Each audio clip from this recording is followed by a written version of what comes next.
everybody. Hi, welcome to Hi. Chatting with the Stars.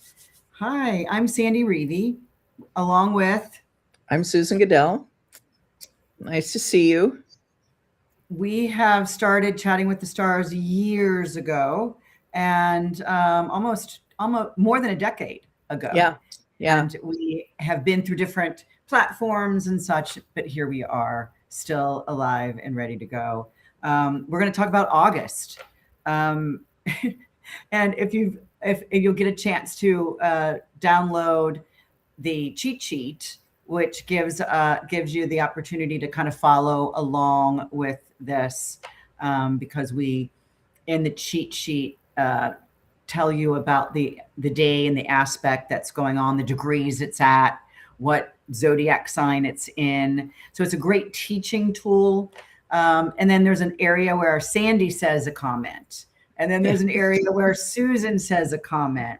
But here in this recording, we elaborate a little bit more fully. And that's why you might want to have your cheat sheet. There is a $5 kind of donation that we ask for our appearance here. Mm-hmm. So yeah, what's up? How's July been for you, Susan? Well, not too bad. The garden's growing. I've got lots of basil, a few tomatoes. We picked a couple jalapeno peppers. Yeah, life is sustainable over at your house, right? Yeah. Yeah, and for me, a lot of new changes. But the world is going through. I mean, we do get our news from multiple areas, and we are seeing that there is a lot of newsworthy. Every time you pick up the phone or something, there's always something new coming in, right? There's just it's very chaotic, very action oriented, and we knew that. Yeah, we did know that. We've known it for a long time coming. Yeah, July didn't make it behave any differently.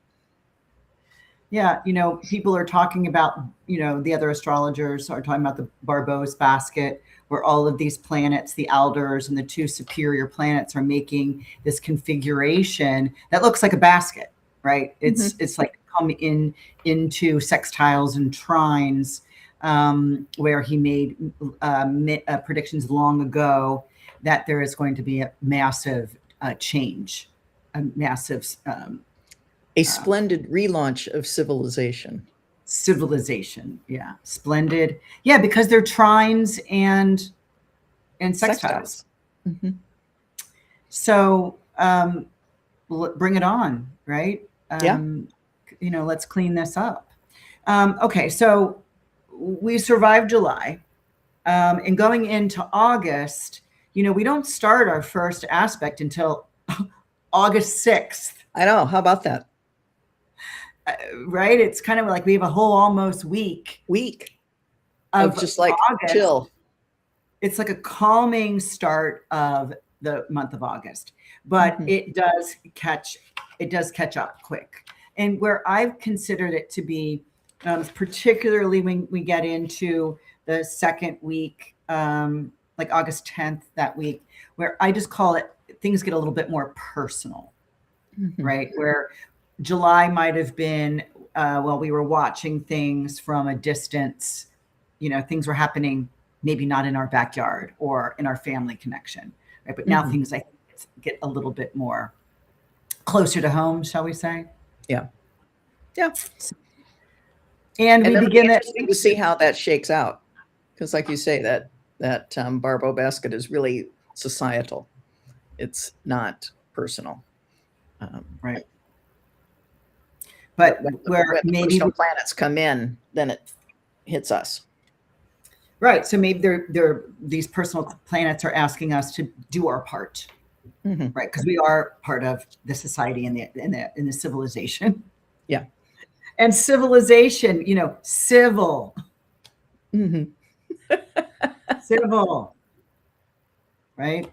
Ization, right? Like civil congratulation, I hope. And plus, this is the month of eclipses. Mhm. So let's go. Ready? Yep. Okay. Thursday, August 6th, we've got Venus. Woohoo! Venus moves into her home domicile place of Libra. And this is in the afternoon. And I said, standing ovation, Venus. You made it. She made it there through her last 3.5 weeks while she was in the sign of her fall, Virgo, right? Mhm. Where she was ignored. The word fall, it means ignored and downfallen. And now she has risen to her domicile where she has authority and is in control. So I'm interested to watch some clients of relationships are still are improving, if they're still standing. So if the relationships have gone through the cleansing, let's say, or the repair, wash and rinse, and they're still worthy of friendship, that these are going to improve. Yeah. Well, like you, I think this is one of the more dramatic changes when planets change signs, when Venus goes from fall to rulership. Just boom. All of us, you're going, to, oh, wait, I'm in charge. Right. And it's like that. It's that fast. So my comment on the cheat sheet was that women's equality matters, get superior support. And maybe I was writing this in anticipation. I went to see Suffs last week downtown, the Broadway musical about the women's suffragette movement 100 years ago. And it was, it's very relevant today in terms of um, women's power, authority, um, ability to participate equally. And Oh, I love that. yeah, so go Venus. Yeah, go Venus. It's just, and again, you look at Venus as a financial, Yeah. and I look at it more as a relationship, connecting. Copper. Venus rules copper, and having Mhm. it, the conduit, if you will. Mhm. Same day. The Sun in Leo. Again, Sun loves being in Leo. It's his domicile place. Is making a trine to Saturn, and we have to remember that Saturn went retrograde just recently. So Saturn is retrograde place in Aries. So this means that anytime we get a trine with the sun, it means that planet is turned. It just turned. It either went retrograde or came out of its retrograde and is going direct. So this is heading backwards. And you know, to me, this is lovely because here we got the sun ruling Leo, but Yeah. is making a trine to a place of his exaltation. Saturn just happens to be in Aries, and Mhm. the sun is exalted in Aries. So I just really like this is lovely. I think it's steady accomplishment. It's like staying in control as your plan begins. Check in with your progress. And I know a lot of people right now, and a lot of clients, and a lot of even personal friends that are going through new accomplishments, right? They've got some new plans on their docket to attend to. And I think that by December 1st, we're going to get the next trine to Saturn. And I think that's a good time to check on your progress. Are you doing okay? And that's December 1st. And it sounds Yeah. like it's far away, but Oh my God, no. right, Only 4 months. we're more than halfway done with the year, right? So Yeah. Yeah. And, I like the sun trine Saturn too, because, the sun stands for us as individuals, and trining Saturn, it gives strength to our accomplishments and our abilities, to be strong in the world, particularly with the sun in Leo, and Saturn in Aries, where the sun is exalted. So really a good time to really kick it up a notch and say, no, let's do this. Be strong, move forward. and if we think about it, we know as astrologers that the sun making a trine to Saturn the last time before that, the time before that, the time before that, right? There was not this reception, right? Because Saturn was in Pisces, right? And the sun has no relevance. There's no super ability that the sun has in Pisces. And then the sun was in Aquarius, right? Where the sun doesn't have. So as you take the Saturn backwards, this is the first time that this trine of the two of them really does give that, what you called that, like, you know, that ability, that authority to have that, you know, hey, I am accomplishing. I really like this. And I think that's why we both like it even more, is because it's one supports the other. And I'm a Capricorn. And you're a Leo. And I'm a Leo rising. Yeah. All right. Sunday the 9th, we have Mercury moving into the next sign of Leo. You know, this is kind of Leo season. But what's interesting is I call this getting to learn new fun. Hey, the thinking planet, Mercury, the thinking planet finally has come out of this Cancer area where he was there for 2 months. Because he had retrograded there in his entirety of his retrogradation, from 16 to 26 and 26 back to 16, and then finally comes out. So it's like, after all that TLC that Mercury, the thinking planet, was doing in the house, in the sign of Cancerian care needs, TLC, it's now ready for a bit of fun. And let's just go back here, that Mercury was in Cancer from June 2nd to August 9th. So it's more than 2 months. And that's rare for one planet to be, well, Mercury to be in that sign for that long. It's usually not. See, and I think Mercury moving into Leo is like, okay, time to be bold. Say it.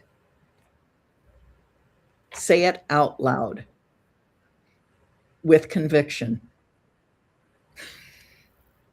Yeah, no, I'm with you on that. Down. Kind of like, yeah. And of course, I'm looking at Leo for a little bit of like, kick up your heels and have a little fun, right? I'm a little more. I'm more a little. Big shtick kind of thing.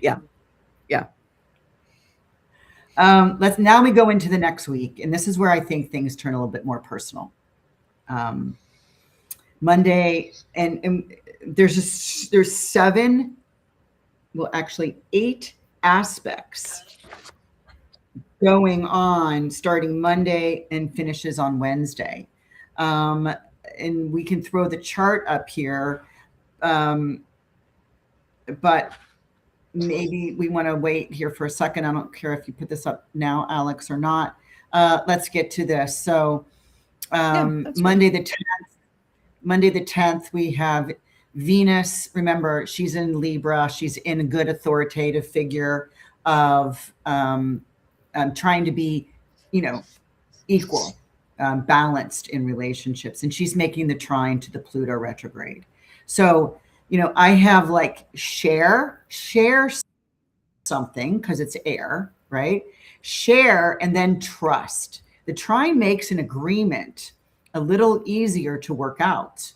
So you both get to state your case and then agree to move forward in the truth, right? But I do think this could be a great for agreements.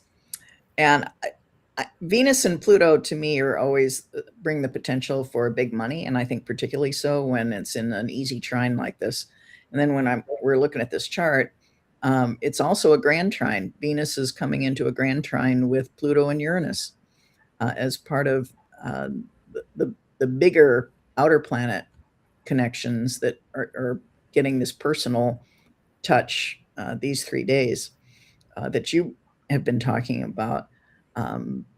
And so that's like, when you see Venus in a grand trine with Pluto in the 3rd there and Uranus over there in the 7th, Venus in the 11th, that could be like really sudden big money. And in a trine, it could be really good money.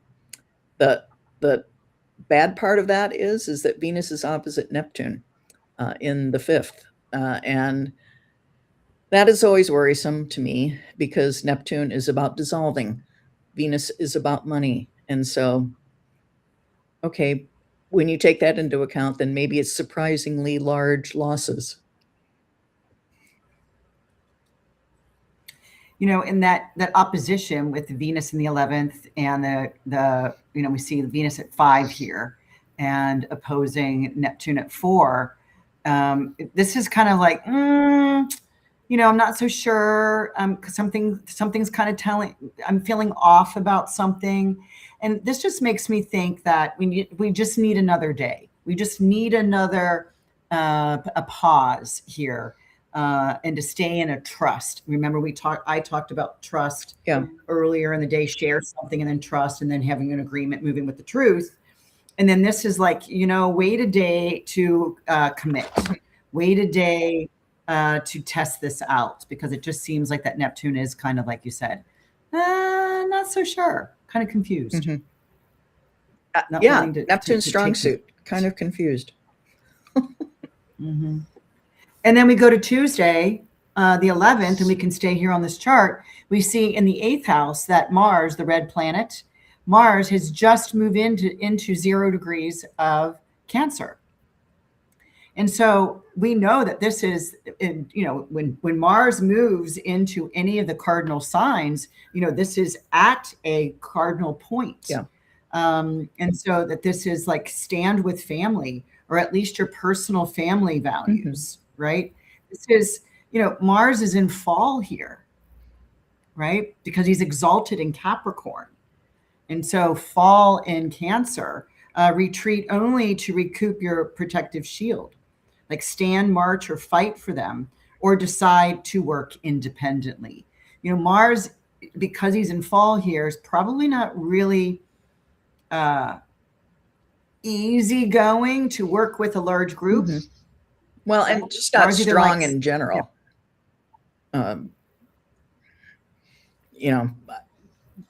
Just not. But good for, I like Mars in Cancer for, this is when you take action, Mars, in caring and comforting ways, Cancer.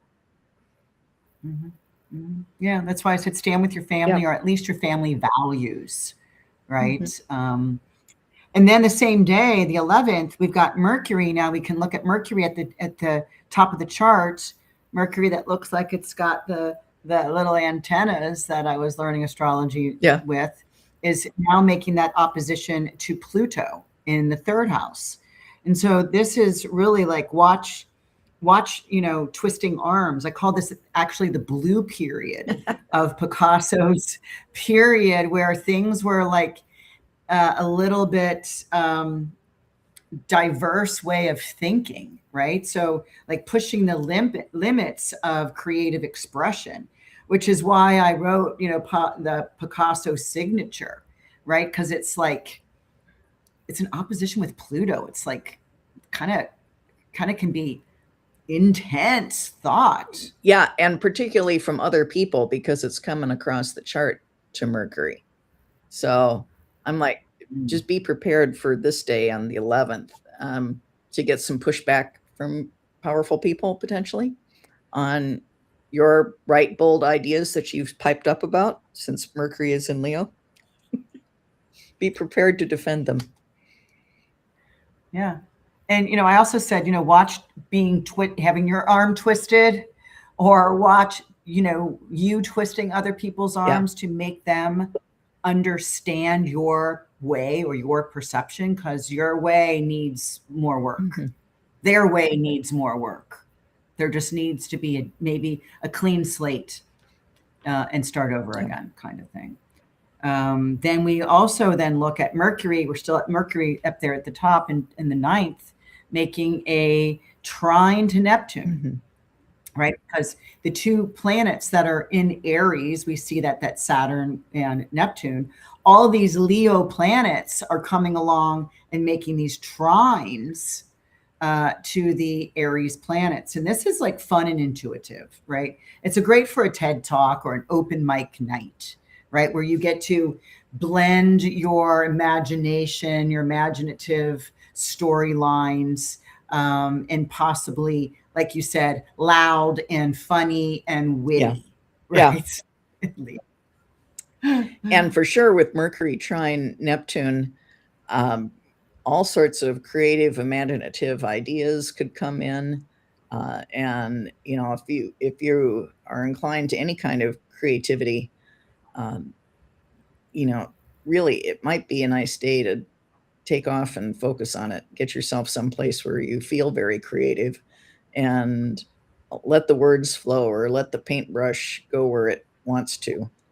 Um, Whatever is your cup of tea in terms of creativity, this would be a great day to lean into that. Mm-hmm. Especially because Mercury is moving toward Jupiter, right? So there is this like abundant expression about like something anticipating. Then still staying on this chart. Wait, let's check out Venus is now making a trine to Uranus. So let's go to Venus in the 11th. And she's making that trine to Uranus over there in the 7th. So unexpected joy, right? I just feel like this is air. This is happy dance. There's an overexcitement. It's not, but it's not a time to make a love promise because you probably can't keep it. So just have fun, go. It's whimmy, like on a whim. It's for sure spontaneous expectations. You don't know what to expect. It might be way more fun than you think. And I just go back to, my opening thing about this grand trine, surprising money. But still, Venus is still opposite Neptune. So that whole formation with Venus is in effect really for a few days either side of these, for that surprising money that has the potential to disappear. And then the whole reason we're on this chart, because this happens on Wednesday, the 12th at 12:37 a.m. So I'll be asleep, or will I? Because we see at the very top of the chart in the 10th house, we've got the sun and the moon at 20 degrees of Leo. We do know that this is a solar eclipse. The sun and the moon are together. So therefore, the sun gets, the sun is eclipsed by the moon. And we know it's a solar eclipse. It's a total solar eclipse because we see the south node there at 29 of Leo. So anytime the nodes are near the illumination, whether it's a new moon or a full moon, and the nodes are nearby within 18 and a half degrees, we got ourselves an eclipse, and here we are. Now, we're not going to see that in Chicago nor in Cincinnati, where I'm not at right now. But it'll be faint in the northeast. But if you're in Spain, this is a you'll see it. Yeah, it's right there. And so it's a south node solar eclipse. So the south node is something about weakening. I'm a 20-degree Leo rising. So let's see, folks, how this occurs, right? This will be very interesting for me. But I don't happen to have Bernadette Brady's book with me. I didn't pack it. But I do I've got it. Follow. Yeah. And if you want to read her Zero cycle interpretation of this particular, it says this Zero series concerns itself with breaking out of a very negative situation where no hope can be seen to a more positive space containing many options. A worry that may have been affecting a person will suddenly clear. The solution is shown by the cosmos and needs to be taken up without too much delay. So I know several people that will be, subject to this solar eclipse. And so, yeah, it does say that the cosmos will show you, the universe will show you, and you're to act quickly on the message that you are given. So I'm ready to, I'm in action. Yeah, that'll be exciting. I used to play shortstop, which, you had to play a huge field when you played shortstop. So anyway, And I digress. On top of the eclipse, just, a regular old new moon comment for me is intend to be more Leo-like, intend to roar like the lion and break out. So there's a lot of, for me, there's a lot of, with Mercury in Leo and the new moon in Leo, a lot of, okay, do it. Speak up for yourself. Move forward. Let's go. And like we said earlier, the Jupiter's in Leo. Yeah. So, Jupiter, the fact that we're getting this solar eclipse, total solar eclipse in Leo with Jupiter being present. And, Jupiter is not under the beams of the sun here. No. Has finally come out of the beams in the sun. And now Jupiter is a morning star, right? We've been watching him in the evening all for this whole year. And now he's a morning star with Mercury. So this will be interesting to watch that. Maybe you get up early on that morning, and you won't see the moon, but you'll see Jupiter and Mercury prior to the sunrise. Yep. I probably won't. Okay. I just might. Well, I hope. It's another conversation, but would this kind of correlate with the whole ending the daylight savings times? I will be very sad. I'm going to say personal. This hits me. I like the change in the time zones twice a year. I wish if we're going to pick one, I'd rather pick standard time, not daylight savings time. Yeah. And I like the difference in change. I like the keeping on our feet, and I like early morning sunrises and late night sunsets. If this passes, we in Cincinnati, Ohio, will get our sunrise at 9:01 a.m.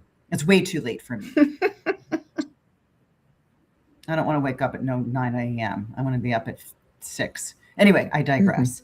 Staying on this chart, we've got the Mercury is making the sextile to Uranus. Now, I really like this. I think this is a radical shift opportunity because this is with reception, happy to invent and whatever offer comes in, it grows because Uranus is in the sign of Gemini, right? So Mercury's looking at Uranus and says, hey, this is what I want you to do. Yeah. Right. This is what I want you to, maybe there's an investment here. There's a shift. And interestingly that it's the same day as the eclipse, because for me, I'm still on this theme, speak boldly about your new ideas with Uranus there. Really a huge window closing, door opening kind of thing with this eclipse in terms of revelations of some sort? And whether it's personal or it's, the mundane world, this is happening in the world. Yeah. Right. This is mundane in the world, in our society and in our government, in our world. I'm wondering if there is another negotiator that comes in that becomes more of a leader that people follow, because the sun in Leo with the moon in Leo and the south node in Leo and the Jupiter and Mercury in Leo, it's just like who is the leader here? Who is speaking boldly? It just makes me think that there's another negotiator that comes in. I don't know. Yeah, right? That could be. When you look at astrology, you could have multiple interpretations, right? Oh, in the field, for sure. In the field. Depending on what your point of view is. So all of those 8 transits are happening within days of this solar eclipse. And there's one more the next day. Yeah, let's go to that. Mercury sextiling Venus. So, you know, on Venus, the day of the eclipse, they're both at 5 degrees already. It's just that it perfects to. Anyway, yeah, the Mercury making a sextile to Venus. Now, what I like about this is fun and social chatter. It's like join a group where your interests lie. The Mercury making the sextile is, Mercury and Venus don't go any further than this from each other. The sextile. Mm-hmm. I actually had this in my natal chart, but the only other aspect they make is a conjunction. Right? They're never more than a sextile away, which is 60 degrees. So I like this. Yeah. So yeah, I mean, if we want to stay here one more day, we got Saturday the 15th, and we got that Mercury coming to 10 degrees to the Jupiter. And I was like, wow, what is this about? It's like much ado about everything. Much ado about everything. So hold some of those horses, right? This galloping quickness of the fire sign of Leo is like, you got so much to say, so many thoughts. Woe Betsy on some of them. Exactly. But big, bold statements to big audiences, for sure. Send out the email, do the creative reel that you've put together since Mercury had been trining Neptune. Send it out. Send it to as many people as you can imagine. Take off your sweater if you get hot. Woohoo! I got really hot there talking about all that Leo energy or that solar eclipse hitting me. So maybe that's all I get a hot flash. Okay. Monday the 17th. Big day, another big day. We've got 3 transits here. We can take down the chart. Thank you, Alex. There was too many aspects to put in there. It would have been crazy to do. So thanks for looking at it the way we do. Monday the 17th, Mars is making a square to Neptune. This is low energy, low libido. I was like, how do you spell libido? You did it right. I don't really... makes sense that this is a Monday after such a busy week and a personal week that we just had. Mm-hmm. So yeah, you may feel weak today. Yeah. And just chill. It's been the previous week was a big one. So chill, don't push yourself, take the day off if you can. Just. Yeah. And then that was it. And then we got Mercury then coming in to make a trine to Saturn retrograde. And this is, of course, that makes sense. Agree to be either private or solo today. Like this is like not working in a group. It's like doing your own, maybe you're cleaning, or you're cleaning your closet and only you can do it. Mm-hmm. Right. It's like working by yourself today. And really great and I think of these things because I'm a writer by trade. This is whenever Mercury is trining Saturn, it's a great time to do long-term planning, to do editing, where you have to be particular and you have the patience to do it. So off by yourself, like you said. Yeah. Clean your files like I need to do in my computer. Mm-hmm. Same day, here comes Venus. So here comes Venus making a sextile to Jupiter. And these are the 2 benefics, right? So yay, this is queenly and generous. So it's kind of like walk as a Egyptian, walk as Cleopatra.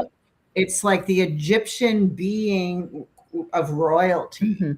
I mean, I'm doing a lot of Egyptian astrology right now, preparing for my retreat. And this just reminds me of, Venus really strong, making this beautiful connection to Jupiter in the royal sign of Leo. Yeah.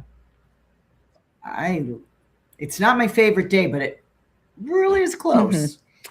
And while you're taking the day off, doing your editing, cleaning your closet, remember to splurge on yourself a little bit. Venus sextile Jupiter is like, oh, I have a little extra money. I can do that. Yeah. What about me? Right. Treat yourself Yeah. too. Yeah. It's like I wrote it. Queenly generosity. Give to the queen. Yourself. Mhm. Yeah. Exactly. Friday the 21st, I have my conflict. And I just really felt that of all the whole month, I was not going to go to one of the elders. I was going to stay closer to a personal, and it's just a really strong Venus making the opposition to Saturn retrograde, and Saturn's in fall in Aries. So I just wrote here, just see opposite sides. Go slow and watch for red flags or stoplights. Right? It doesn't say no. It just says, keep your eyes peeled. Mm-hmm. And see, this is where it's interesting between how we look at charts a different way. For you, it's a conflict day. For me, it's my favorite day. I didn't know that. Because Venus is opposite Saturn, so that's good for long-term financial decisions. But on top of that, there's a grand trine, and I have to look at the chart that I printed out to describe it. But so Venus is opposite Saturn. So Venus is the tip of the kite formation in this chart between the grand trine with Saturn, Jupiter, and the moon. So the moon comes in on that same day to make a grand trine with Saturn and Jupiter, and then Venus is opposite Saturn for a kite. So my favorite day to make long-term financial investments, decisions, reviews, anything like that. Okay. Yep. And you could still use, go slow, watch for the red flag. You could still use both of that in making your long-term investment. Yeah. Saturday the 22nd, the sun moves into Virgo. Happy back to school, people. I know I stole that from you, Susan. That's okay. You've trained me well. This is at 9:19 p.m. Central Time. What do you got since I stole your well, I just kept it. I said, new pencils, colors, notebooks. Love it. Love it, love it, love it. True. Let's go to the following week. We're winding down. This is Tuesday, the 25th. Now we have Mercury, who's moving fast. He moves into his home sign of Virgo at 6 o'clock in the morning. I like this. This is home again, jiggity jig. He's able to sort the beans, kind of with details. He can put the details where things need to go. It's be practical and critical. Mm-hmm. And with your new pencils and pens from the day before and notebooks, write down all the details. Mercury in Virgo loves a to-do list. And let's check things off. Okay, got it. Nice. Now, Thursday, the 27th, I have as my Astro Interesting Day because we've got the Cazimi of the Sun and Mercury at, again, four. I've been doing fours again on my podcast. In Virgo, Mercury's home sign, and Mercury is direct. Mercury is not retrograde here. And this is around noon on Thursday, the 27th. It's like clear mind. It's not an empty, your mind is not empty, but it's organized. So plans take form with competent action steps. And because the Cazimi, because the conjunction is at noon, the Cazimi is exceptionally long. It starts at and available. Starts at 5:03 in the morning that day and doesn't end until 7:06. So 14 hours while we're awake. So that entire day, the 27th of August with Sun conjunct Mercury is, a day of be aware that the aha ideas when Mercury is supercharged within the heart of the Sun are really available while you're awake. Pay attention. Write them down. Especially with Mercury and Virgo. Don't let them go. Yeah, in the same day as a full moon, right? So we've got this moon just coming into this bright light, and the full moon is at 11:18 p.m. So, man, that is a strong visual.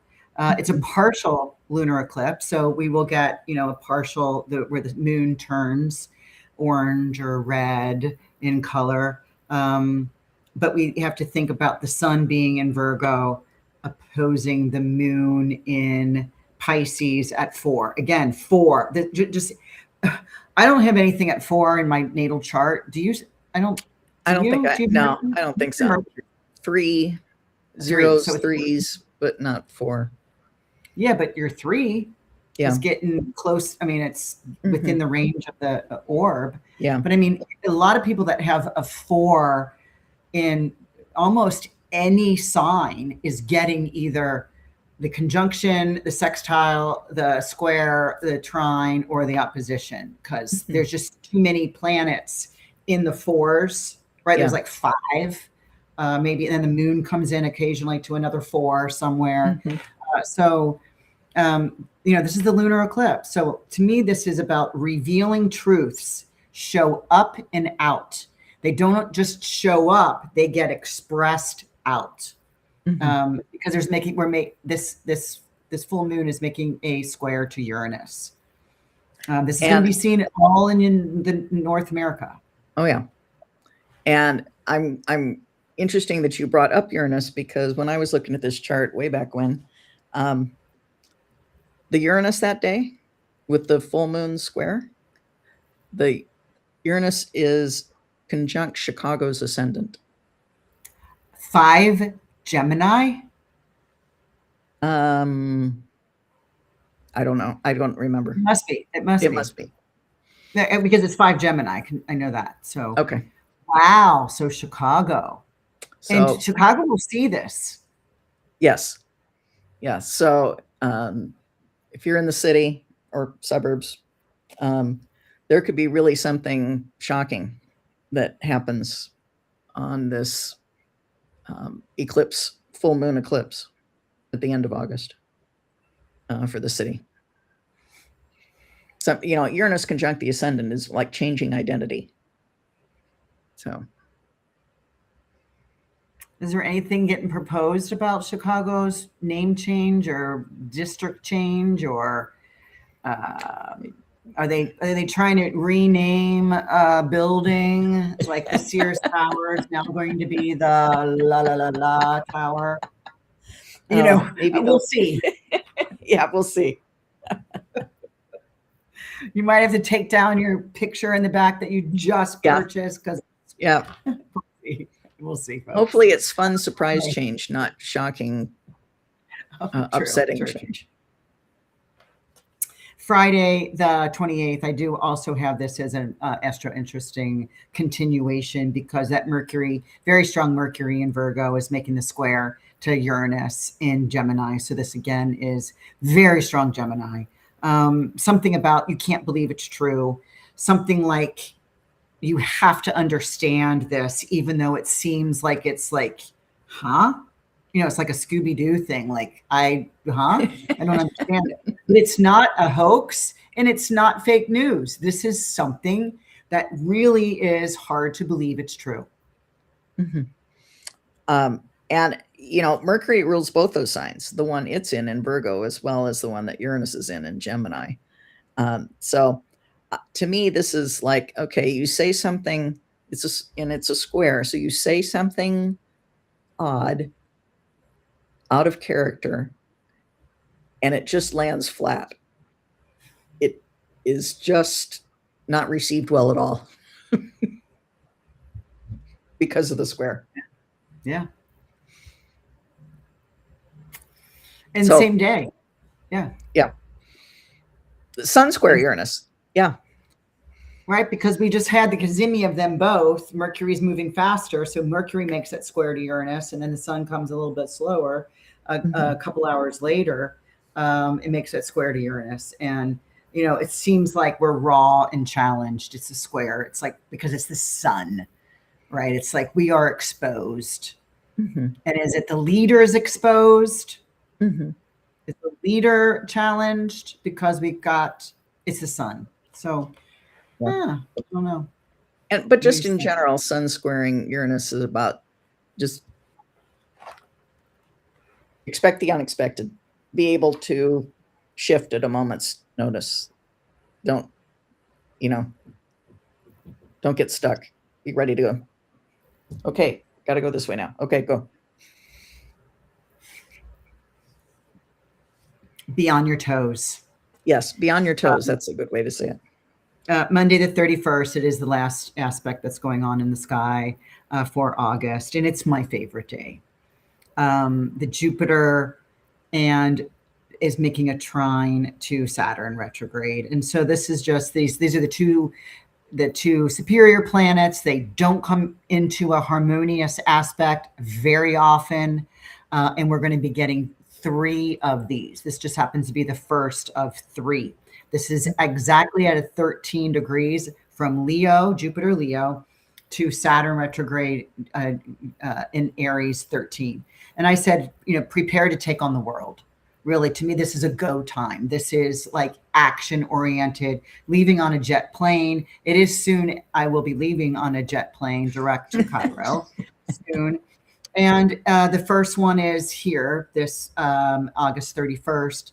The next one is April 3rd, next spring. And then the final one is July 12th, just as both of these planets are leaving this Leo Aries position. Mm-hmm. So that's a long time. Again, part of the societal change that with the Barbeau basket of this civilization, structural, happy, it's still in operation. Yeah. And to think about, so this is the end of August, and the third pass is in mid-July next year. So that's nearly that. So really, this configuration is in effect for almost a full year of Jupiter trine Saturn. And for me, from a everyday kind of point of view, it's a really great time. Jupiter is about expansion and Saturn is about being responsible. And so you can expand your long-term goals in a responsible kind of way. And if this is, you got practically a whole year to pull that off. Start now. I'm looking very much forward. Actually, it makes a yacht in my chart, which is probably why I'm super excited about this and maybe not so excited about the solar eclipse. But because it's my favorite day, it's like these two, like the expansion planet and the delay or withdrawn, or as you said, responsibility planet, are really trying to do both in a harmonious way. Like we got to do something. It's fire. We got to take action. How can we grow and create stability at the same time?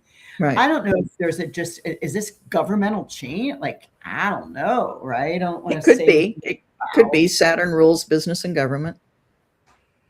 And Jupiter is like, hey, the world we're expanding, and I mean, this is happening in the world. Yeah. So it's not just Northern America, as sometimes I think. I just focus sometimes on that, like, saying something about our world. Mm-hmm. And yes, it is. Mm-hmm.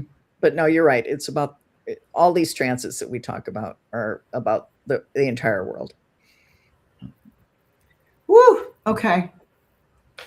And then I'll be heading to Egypt, so I'll just be in my own little world on the Nile. But only after you come to Chicago to go to UAC. I do have to do the United Astrology Conference that probably about 2,400 other astrologers from around the world will be at. It is our chosen language that we speak, which does sound like a foreign language to anybody for the first time there. It does. Tickets are still available.